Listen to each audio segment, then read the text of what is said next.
anniversaire de Bourbriac, le 61e anniversaire de la mort d'Étienne Rivoilan. Le 11 janvier 61, les gens de Bourbriac et de la Bretagne entière apprenaient avec stupeur et chagrin le décès du maître sonneur qui venait de remporter 3 fois de suite, 58, 59, 60, le championnat des sonneurs de Gourin. Étienne n'avait que 29 ans et il était en route pour donner une leçon de musique à un jeune du Bagat de Bourbriac lorsqu'il fut victime d'une chute de vélomoteur. Étienne était connu comme sonneur, mais également comme éducateur de jeunes sonneurs, comme ébéniste et même comme sculpteur. Il avait travaillé avec Savina de Tréguier. C'était aussi un homme de cœur, prêt à rendre service en cas de besoin. Cette année-là, ayant pris le dessus sur son immense chagrin, son compère Georges Cadoudal remporta encore le titre à Gourin avec un jeune disciple d'Étienne, Daniel Philippe, qui lui-même, avec divers compères, a en tout remporté 9 fois le titre. Je crois que c'est 9 fois. Yes. Mais tu avais été 2 fois déjà quand Étienne était premier. Oui. On voit quelle fécondité a eu le travail d'Étienne Rivoilan, puisqu'il a engendré tant de vocations de musicien chez les jeunes du pays.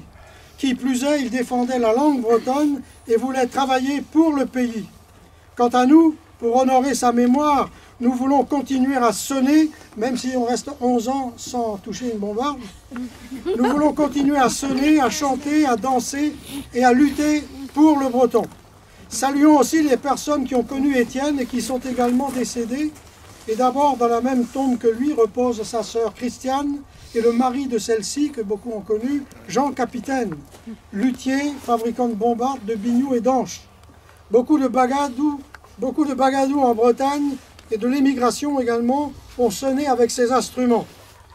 Plus loin, il y a la tombe de Joseph Cadoudal, l'oncle de Georges, militant breton qui était de Magoire également. Avec l'abbé Loyer, il organisa la première fête du Mini-Briac en 1929, quelque chose d'énorme. Vers 1950, avec l'abbé Le Sante, cette fois, il lança le Bagat de Bourbriac. Il fut aussi président du Blandbruck pour le Trégor. Sa sœur Françoise Cadoudal, ça c'est un scoop, fut aussi une poétesse sous le nom de Plahic Kerné, la petite cornouaillesse. Un peu plus loin là-bas, il y a la tombe de Jan Drenac, là-bas ou là-bas, je ne sais plus, la tombe de Jan Drenac, ou en tout cas une pierre tombale en sa mémoire.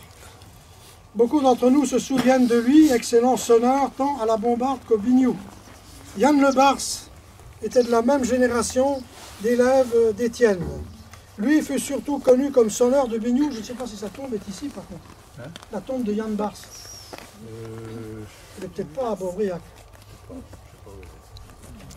Nous avons une pensée donc pour Georges Cadoudal, décédé en juin dernier, après une vie consacrée à la musique, à la langue et à la culture bretonne. Bon,